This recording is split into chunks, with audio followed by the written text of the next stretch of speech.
All right, welcome folks, good to see you. In this lesson, I'm going to do a rundown of the C++ programming language to give you an introduction into how C++ works, compile some programs, and even do a little graphics program just to get you started. Now, it's going to sound like a lot, but in the description below, you can take a look and jump around as you need. But I want to get you started from the ground, so let's go ahead and dive in and learn some C++. So the first thing I want you to know is where you can get help in C++. And what you'll be able to do here is just take a look here at c++.com and the tutorial section. That provides a pretty good rundown of how the C++ programming language works. You can learn about the structure, data types, object-oriented features, and more. Eventually, you'll want to graduate to c++reference.com, which has all of the nitty-gritty details. But I found for beginners, this is a really good place to start, and you can go through and read some of these lessons. And the way that we're going to want to go through this, and I'm going to go through the first Hello World program with you in a moment, is to actually type in the code as you learn. So by typing in the actual code, that's the best way to learn because it forces you to practice, make mistakes, and most important, play around and learn some of the code as you go. So let's go ahead and get started with this Hello World into C++. Now, I'm going to be doing this in Linux, which that means is I'm going to be using a terminal like this to type in my code one line at a time so you can see it here. But if you're on Windows or Mac and following along, you certainly can. And I want to give you some tools that you could use. You could use Visual Studio, that's over here, which will give you a compiler in a full IDE environment. There's other tutorials you can take a look at for getting started there, but if you just check out starting a new project in Visual Studio or something similar, that'll get you a result. If you're on Mac, likewise, you can use Xcode, CLine, or other tools that are free for most students or have trial versions that just allow you to type code in the main IDE, hit run if you look for the little play button, and go. Same thing with Visual Studio. So let's go ahead and get started and just write our first C++ program. All right, so this is what we're going to write. Luckily, I know this program pretty much by heart. So what I'm going to go ahead and do is on my terminal, split my window, and I'm going to use a text editor called Vim. Again, you can use whatever you want, and I'm going to call this program Hello. So what you'll see on the left side of my screen is my terminal window in my text editor, and this is where I have a program or a file called hello.cpp. On the right side, this is where I'm going to be compiling the program. We'll talk about that in a moment just to give you an introduction to C++. So what do I need in C++? Well, I need my entry to the program. That's the main function. And the function that's main also returns a value, an integer, which is going to indicate to us some information. And typically what this is a sort of value, just some integer value that tells us if our program succeeded or not. And by convention, we're going to make this 0. And what we're going to want to do then is output some message. So I'm just going to output hello, and I'll put a end-line character at the end. Again, we'll talk about what this is for input and output. Now I'll go ahead and save this. And one thing to know about C++ is it's a language and it has a lot of libraries available to it with code that other people have written. So I'm going to bring in one of those libraries by including it, and it's the IOStream library. And that's going to bring us certain functions like this C output function or cout and allow us to write out this message. So let me go ahead and save and now compile this program, and then we'll slow down and walk through these steps again. Okay, so what I'm going to need to do is compile this program. C++ is a compiled language. So I need to compile this text source into something that the machine can understand and execute. I'm going to use a particular version of C++. I'm going to use 17, although some folks might be using 20 or 23, but 17 is a good version to use. The source code file name, hello.cpp, and what I want to output the program as. I'm just going to call it program. Now, if I hit enter and I don't get any messages, that means that this source code on the left side has successfully compiled. I could do /prog, and it'll run my program here, outputting hello. All right, so that's it. That's your first C++ program. So let me bring myself here on the screen for a second. That's a lot. So let's talk about what this compilation process and all this means. Let's go to the whiteboard and take a look. All right, so I'm going to switch over here to our whiteboard. And what you need to know about C++ is that it's a compiled language. So it is a compiled language. Why do we like compiled languages, or why are you likely learning a compiled language? It's because it's fast.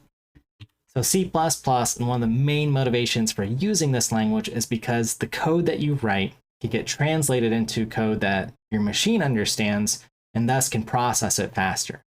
Other languages like Python or JavaScript, which you may or may not have experience, have to go through this interpretation stage over and over and over again, and that typically slows down the program. C++ can make some assumptions, compile it down to the nitty-gritty bits, and then run your program faster.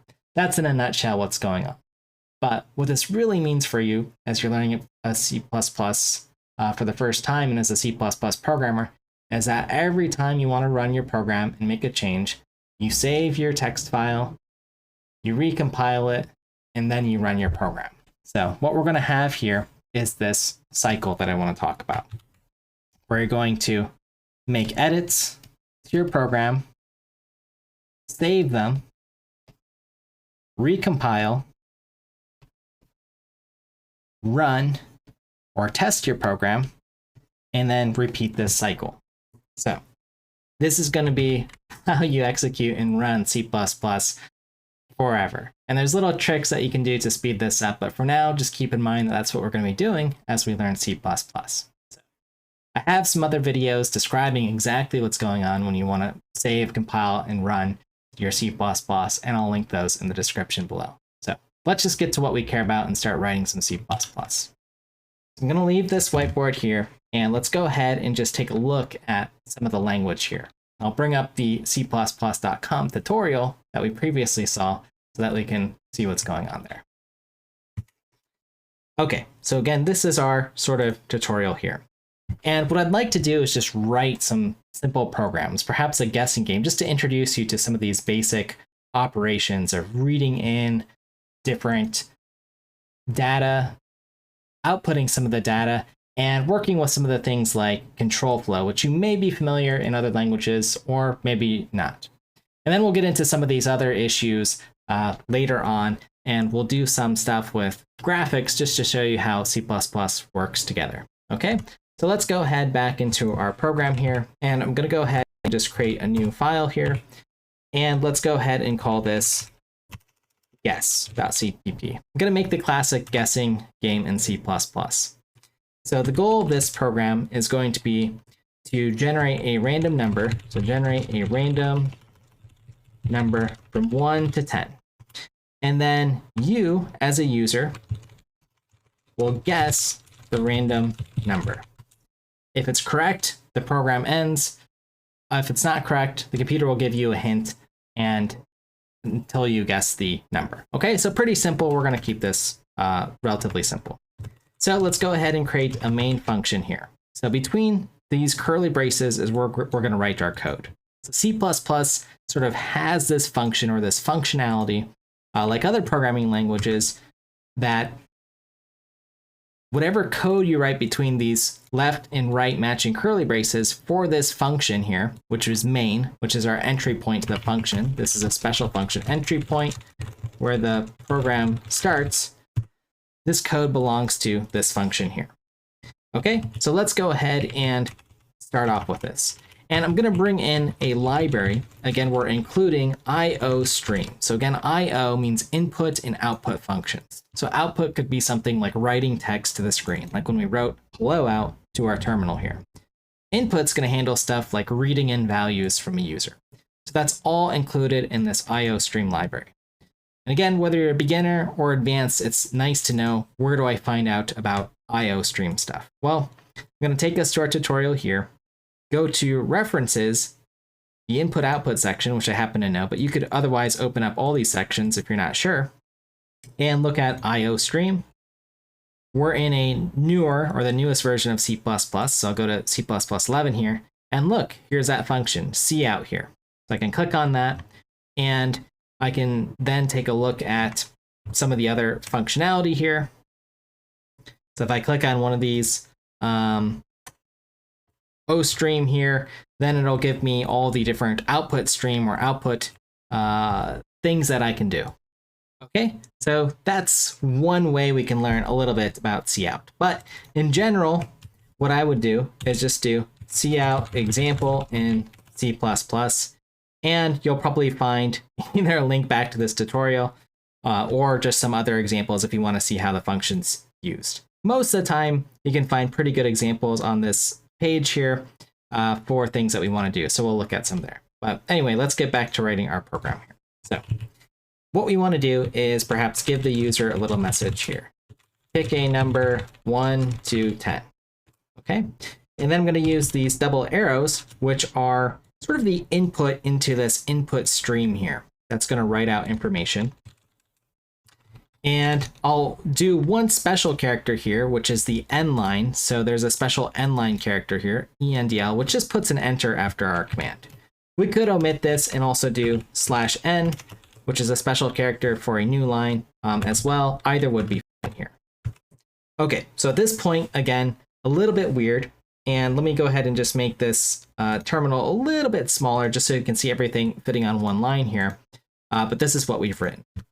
Now, you might also be concerned about what is this part that I've omitted here, this std : or standard.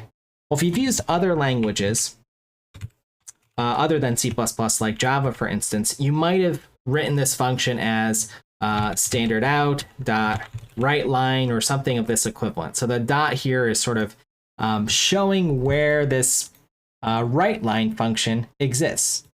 In C++, we call this a namespace, and it's in the standard namespace. That means in our standard library, something that we've included, we have this output function. Okay, so that's the idea.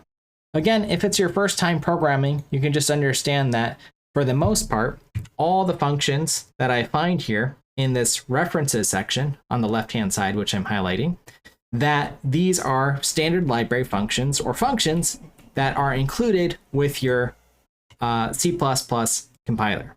Okay, that's this here, G++. And we'll talk about the compiler a little bit and what's going on as well. Okay, so that's for writing out some text. And I've made some change. So what I'm going to do is save here my text editor. You'll see in the bottom left corner, if you're not familiar with Vim, I've just written to it, but I'm always going to be saving. Then when I move over to this right window, I will compile. So G++, that's the compiler. The version of C++ I'm using, which is the version from 2017, the name of the source file, and then what I want to output, the executable program, that is the actual thing that I'm going to run. And that's whatever follows -o. And I'm just going to call this prog again. So it'll overwrite that other one, and then I'll execute it with ./prog. Okay, so it outputs pick a number 1 to 10.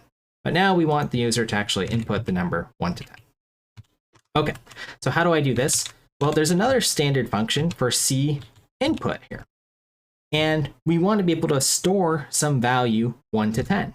So what I'm going to do is the arrow is facing the other way and store them in a variable. And I'm going to name this guess.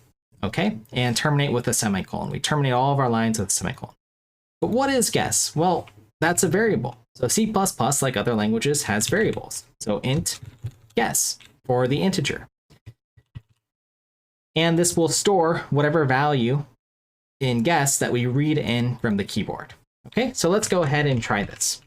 I'm going to recompile after saving and do ./prog. And you'll notice this time the program doesn't just go to my terminal. It says pick a number 1 to 10, and I can actually enter something 5, and then it terminates. Okay, so let's go ahead and confirm that our guess indeed stores 5.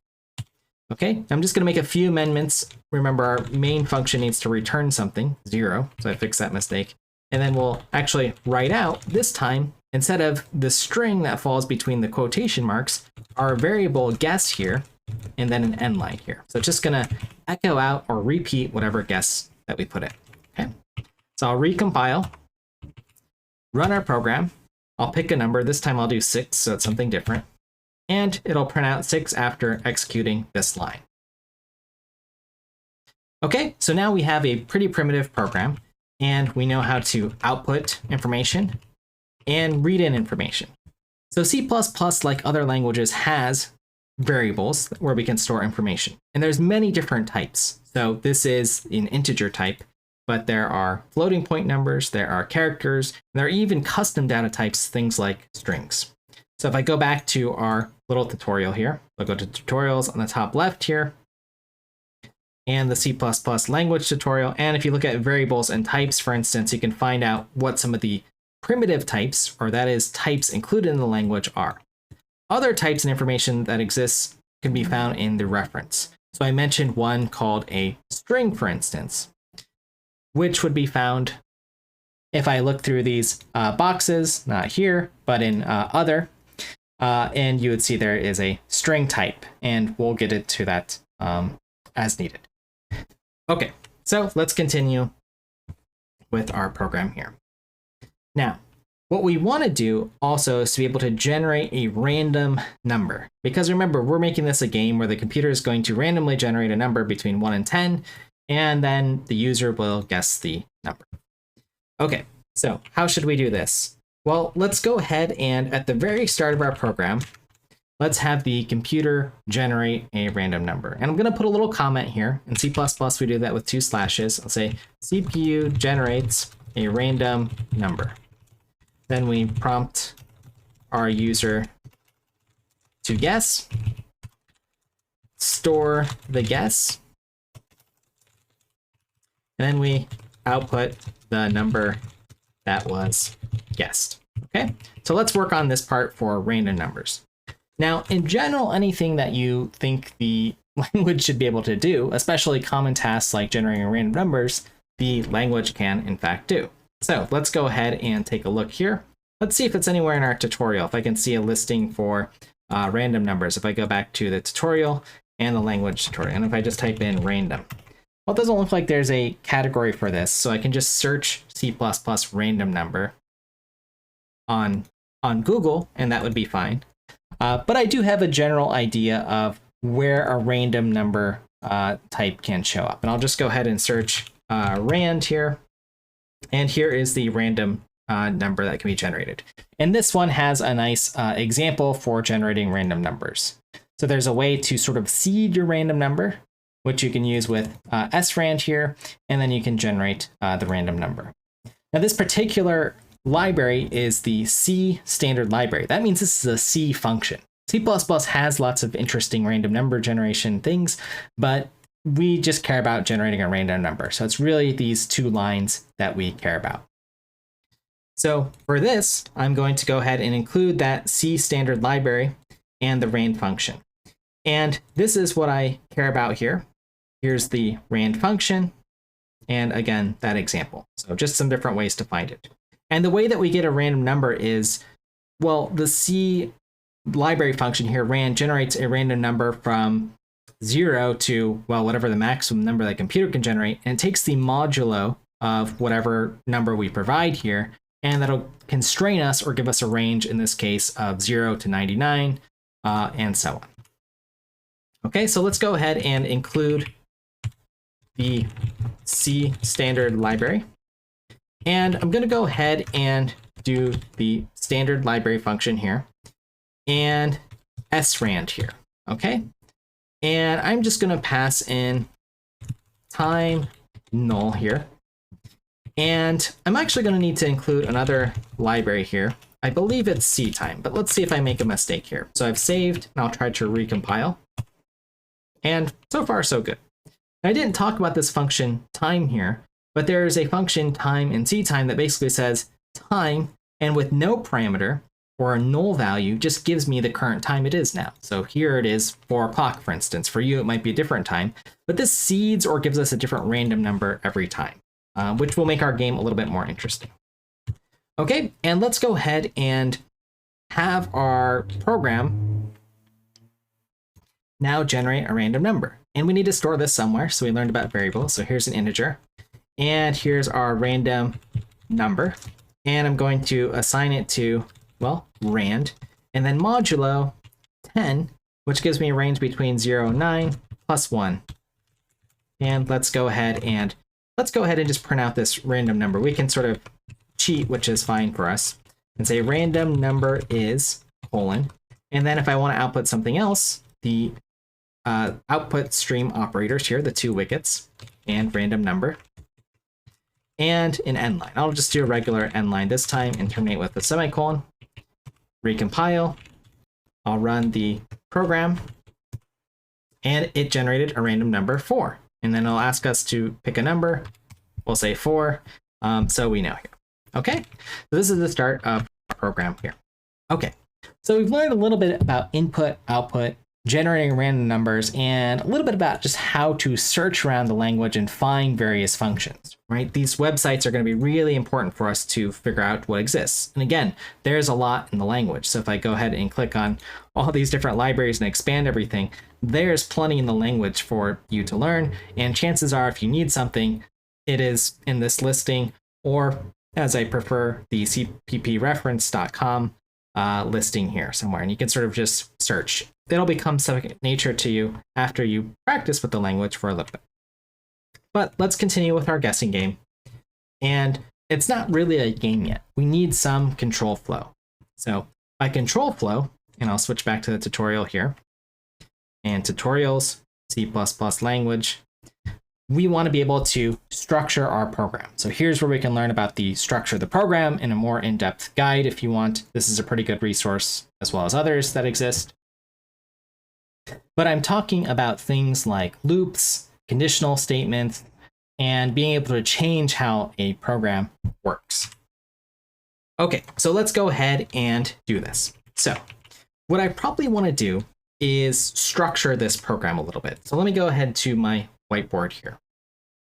Now, I'll go ahead and bring myself in for a moment here, because it's really important when you're designing programs sometimes to pause, stop yourself, slow down a little bit, and figure out what you're actually trying to code.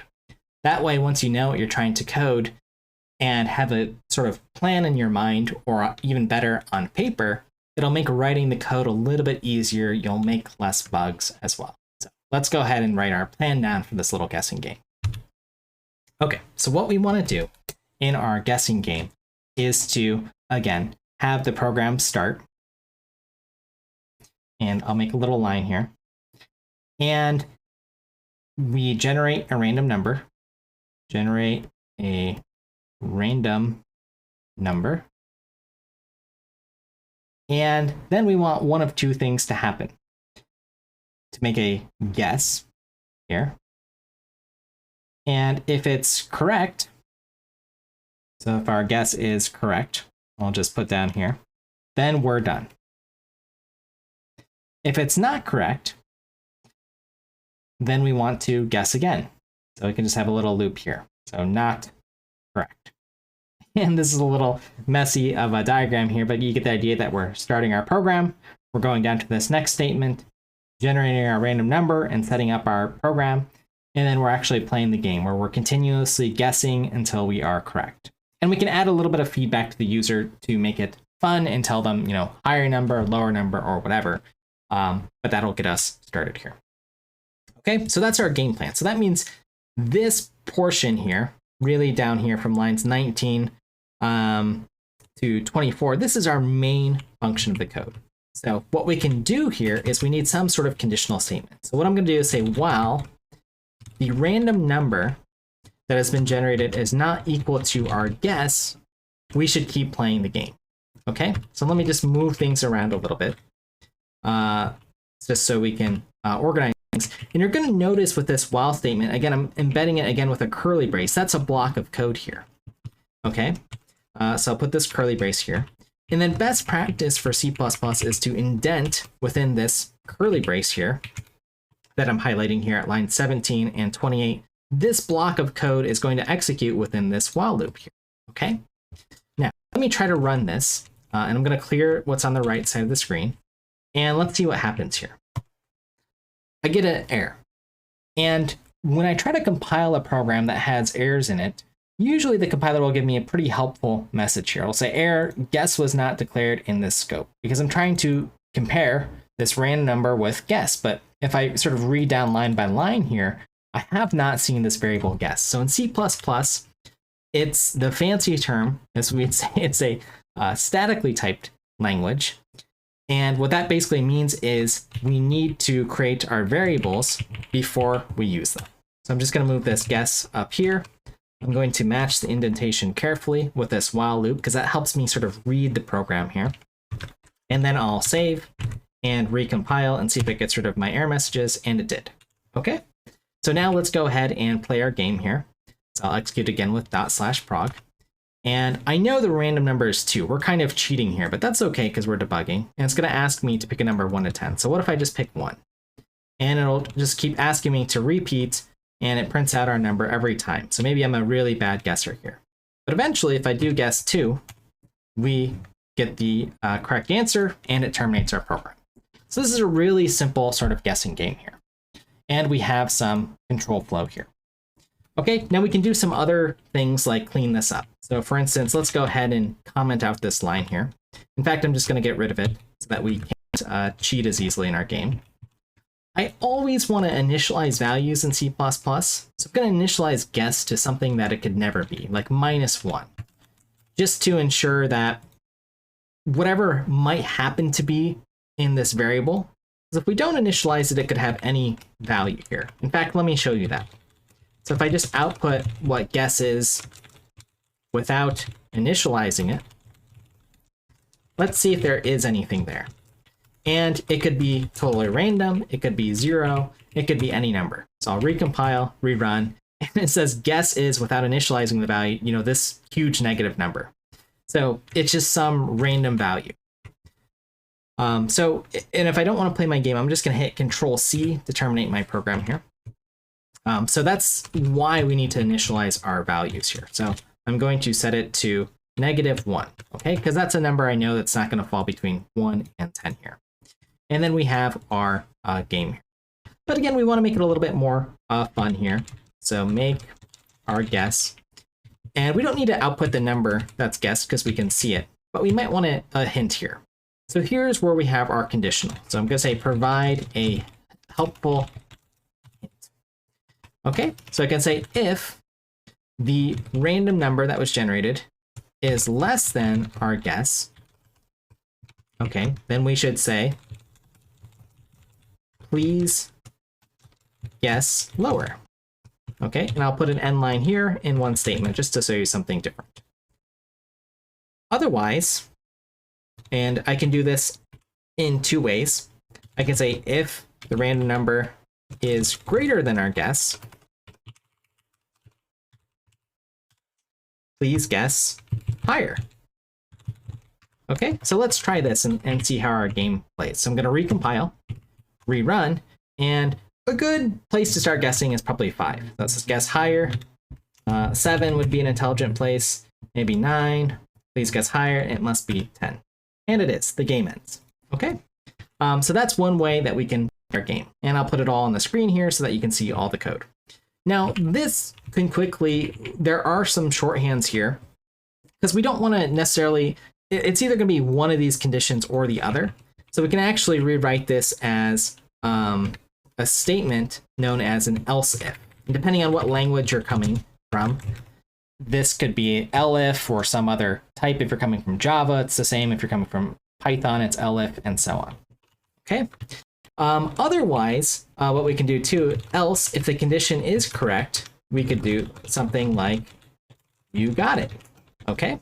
And the answer is correct. Okay. So we're either going to be lower than our guess, than the number that we need, or higher, or exactly right on.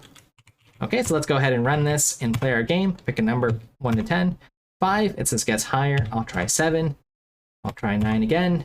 And please guess higher again. Oh, it's 10 again. Let's try it again just to see what's going on. Is it 10? Nope, this time 5, 7, must be 6. You got it. Okay, so that's the idea.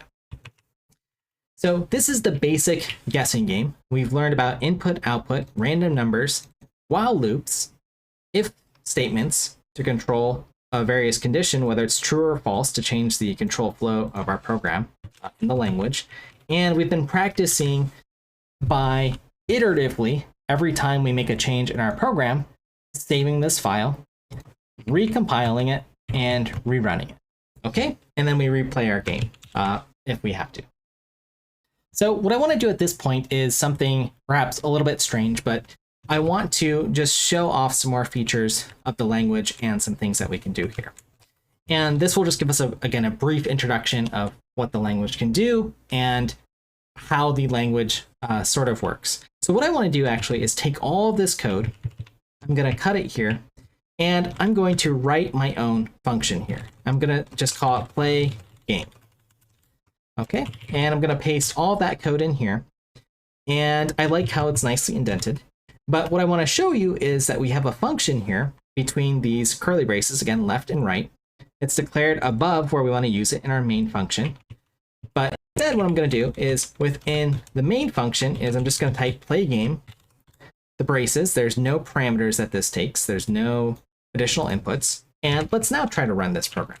And let me make sure I save, recompile, and rerun. So now it's doing the same thing, but it's making a function call here for playing the game. And we like functions in programming languages because it allows us to sort of isolate or make more modular our code, right? We have this play game function here. Okay, so now I can pick a number 1 to 5, and this happened to be 5, so I got it. So that's pretty cool, but our program terminates. But what if I wanted to play this multiple times? Well, I can make us play the game 3 times in a row by just copying this function. And let's go ahead and recompile, rerun, and let's play the game very quickly 3 times in a row because that's what we have to do. 5 gets higher again, maybe it's 9 again. And let's see, pick a number again. So this is our 3rd round. Yes, lower, 3, and you got it. So there you have it. Our program is sort of encapsulated or running 3 times in a row because in C++, like many other languages, we have functions. So that's pretty cool.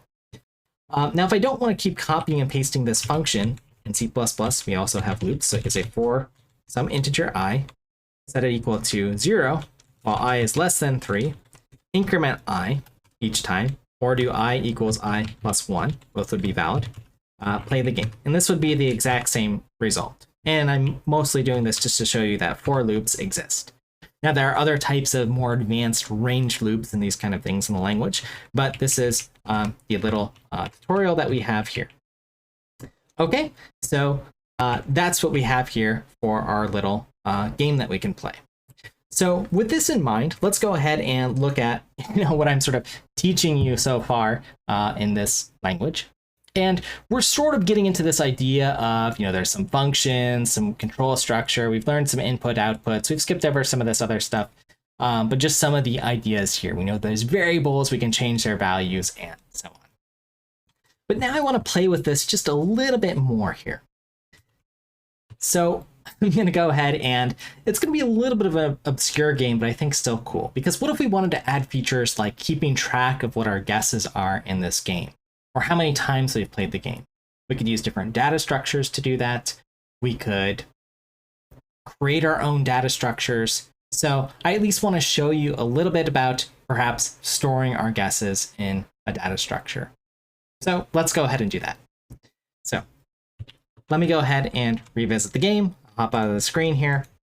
And let's use a data structure. Now, again, there are lots of different things that we can use here. So if I go to the reference here, I just want to show you containers, which are data structures or ways to hold data in our programs. So in C++, we have many ways that we can do this. And the particular data structure that I want to show you is a vector. Now, it's not a vector in the sense of if you took linear algebra, but a vector in the sense that it's a sort of dynamic data structure that can change in size. It's an array. Okay, so let me draw what this is, or what this means is, so I'll draw up in the corner here, is we have some collection of data here. So maybe it's just a number here. Let's just say we're storing the number 0. But it can actually grow, and if I need to, I can store another number all in this collection here. And it can grow again, and I can have a 2 here, and it can just dynamically resize, and I have at different indexes, so at the first position or the 0th position, we count from 0, the first position, second position, and so on. Okay, so it's an array-based data structure that can grow. So let's go ahead and do this. And what we're going to do is, well, if we want this data structure, we need to include it, and it's in our standard library, and it's in the vector library. Now, how do I know that? Well, I've got to go back here to the vector, And what I would probably do is just, if you've never used this before, maybe try one of these functions. You could just click on one and see that vector is included and then how to create it. Okay. But I'll give you the brief version. So we have this vector here. And what I want to do with this vector here is I want to store our guesses. Okay. So store all of our guesses, because maybe I have a short memory. And in fact, sometimes I do. I'll just throw myself out here. And we want to be able to, every time before the player makes a guess, print out all their other guesses. So you don't guess, multiple times the same number and get sort of caught there. We're going to make the game a little bit easier. So what we're going to do is create this vector here. And I'm just going to write out here. So it's part of our standard library, vector. And what's our vector going to store? Well, integers. So within these brackets, our vector is going to store integers. Now, this is a special concept in C++. I'll bring myself here. In Java, for instance, you might know this as generics. In C++, we call this templates. So what I'm going to highlight here, let me make sure I put it back here, is the vector data structure here. And it's going to store integers. You can sort of think about that like, what's it going to contain, whatever's between the bracket marks there. And this is in C++ what we call templates, a really powerful programming technique which allows us to have a same data structure, in this instance, a vector, and it can store either integers, or maybe it could store some other type. We haven't talked about other types, but maybe floating point types. So I could type in float here. Doubles, which are another sort of decimal type, unsigned integers, any of the basic types, or even types that we could create could go in here. But for now, integers will do. So let's go ahead and do integers here. And let's go ahead and just call this my guesses. Okay? So that's what we're going to store here. And oops, it looks like I've erased a little bit of our game. So let me rewrite that here. So store all of our guesses. One more time for practice. The vector, that's going to store integers, and my guesses. Okay? And every time I make a guess, what I'm going to do is say my guesses. I'm going to call a member function on this structure here. Okay? And the particular one is going to be to push back my guess here. Okay? So what we're doing here is we're making our guess, storing our guess, and then we'll print out our guess next. Print out our guess. Okay, so let me go ahead and first just compile this to make sure it works. And it does. Okay, so I don't need to move any further. I like to compile very often, even as I'm just making changes, and then leave notes for myself sometimes of where I'm going to pick up next. Okay, so once I do this, what I want to do is any time that I don't get the guess right, or even better, before I make a guess, I should print out all of my guesses ahead of time. So how can I do this? Well, I need some way to look through all of the data in my guesses. And I'm calling this sort of interesting function here, push back, which is adding in to this data structure, because I said it was an array that grows over time, each of my guesses. So what I can do is I can say for, I'm just going to create a loop here, I equal to 0, while I is less than my guesses dot size. There's another helper member function that'll retrieve how big this data structure is. We'll increase I, and we'll print out our guesses. Okay, so let's just go ahead and print out my guesses, and we're indexing into it, and I'll put a space after it. And then maybe a new line after we print out our guesses, just so it's clear. Okay, so let's go ahead and try to compile this. It compiles, and let's run our game. And actually, I only want to play the game one time for now. Okay, so let's do that. Let me recompile, rerun, and it's going to ask us, pick a number from 1 to 10, 5. Please guess higher. I printed out 5. Okay, what about 6? Please guess higher. And now we see 5 and 6 here. How about 7? 5, 6, 7. So you can see every time it's pushing back in our data structure here. So push back each of the guesses that we make. Let's say I make a bad guess here. 4, 3, 2, 1. So I'm making lots of guesses here. But I see, okay, I still need to pick a number 1 to 10 here. How about 8? And it's giving us a number again. How about 9? How about 10? And then we finally get it here. And it prints out our guess for us. So you got it, okay? So we have now this data structure here that's doing something sort of interesting. It's storing our data as we made guesses here, okay? So again, just take a look at this loop here that says our guesses, and I'm able to sort of make an inquiry about this. So this is not just a primitive data type, this vector type here, as I scroll up here. Here is our vector data structure. And again, it's something that's been custom built. And in C++, we call this a class, where we build some custom data structure where we can encapsulate some data. So that's the array we have, but also functionality, how we want to operate on that particular vector data structure. So this is a pretty cool concept in C++. Let me show you where we're going with this and where you can learn about it further. So if I go back to our language tutorial, this is where we are. And this is really cool. This is in the classes section here. So if you click on this and take a read about this, basically, and here's a nice example with this rectangle here, you have the data type that you want to create, something that you as a programmer know that you're going to need in your program, but you know, the C++ inventors couldn't predict that you would need. And you say, okay, what are the features that make a rectangle a rectangle? What's the data that's sort of encapsulated inside of this structure? And that would be the width and the height. And then you have the functionality that you might want to operate, or the actual actions that you can do with this class. And that's things like setting the values of the width and the height, or computing and returning the area. Okay, so that's a basic crash course into what a class is, or a custom defined data structure, something that you can use to put data in. You combine that with the other concept of templates, and you can insert sort of custom ranges of data, which is a really powerful part of C++, which I just want to give you a preview of in this lesson here.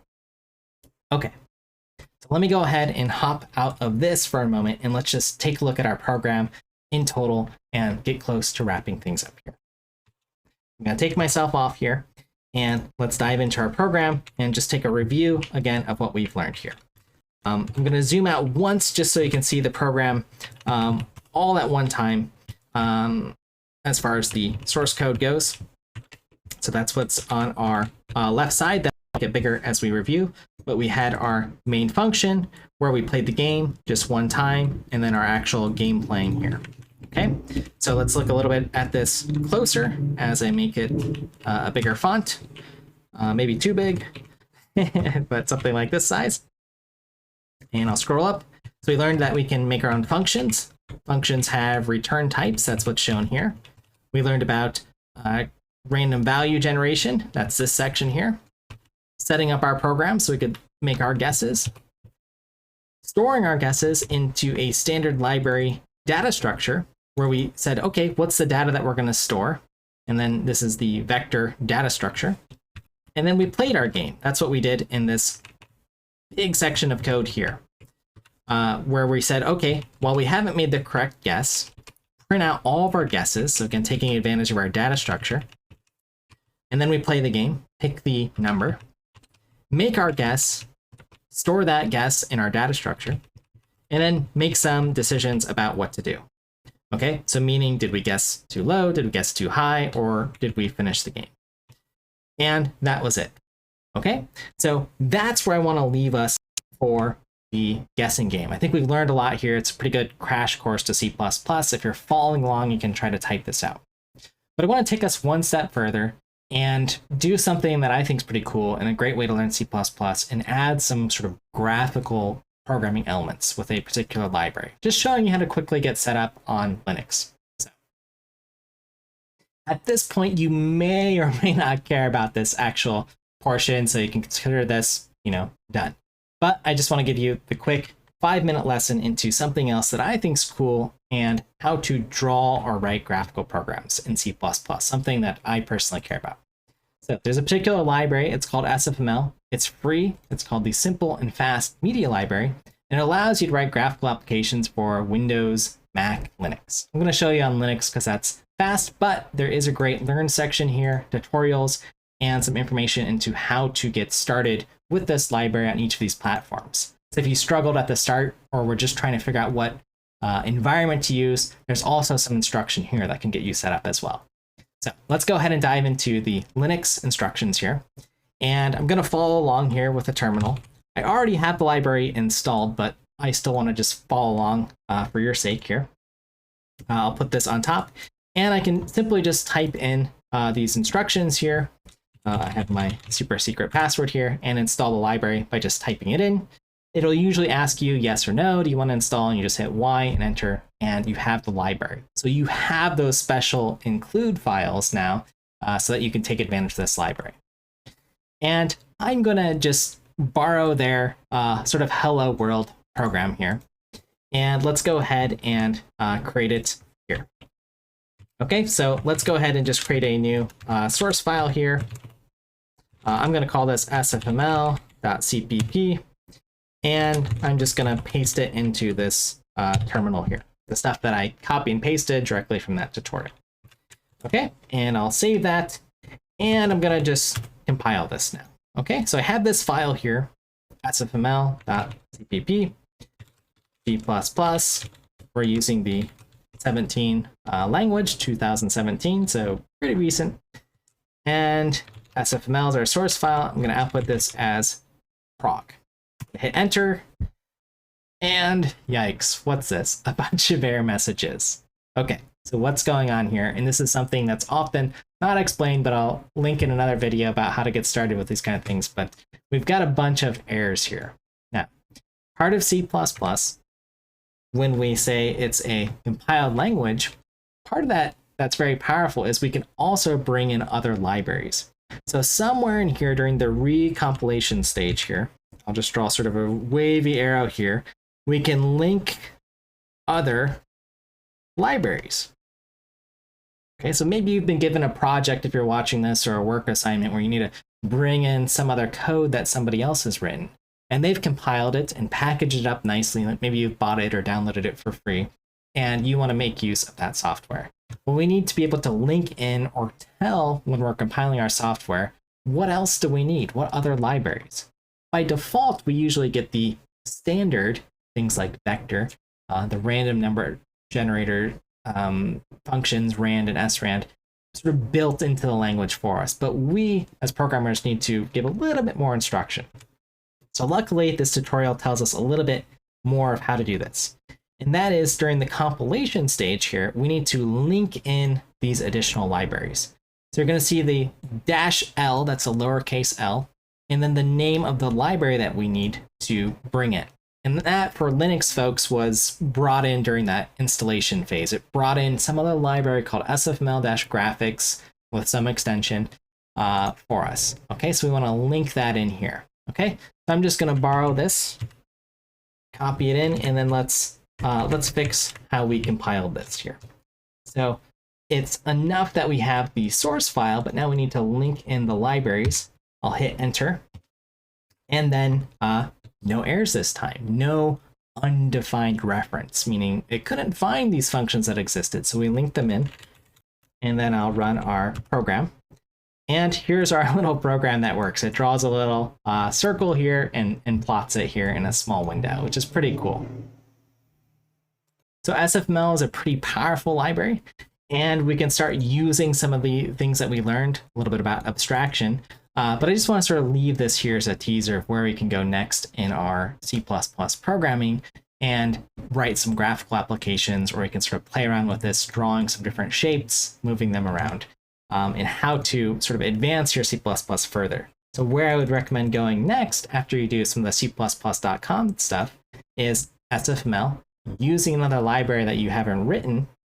Go to the tutorial section, and you have some little tutorials here that you could try follow, or other YouTube series or whatever. So In summary, I want to close that down and just say thanks for watching. And you've learned a lot. You've learned a little bit about C++, how you have to compile your software every time you make edits, how to write a little hello world and a little guessing game, use some data structures like the vector, and then how you're going to go further with perhaps a free library like SFML to write some other cool applications and get inspired. All right, that's it for now. Check out my other videos, and we'll see you soon.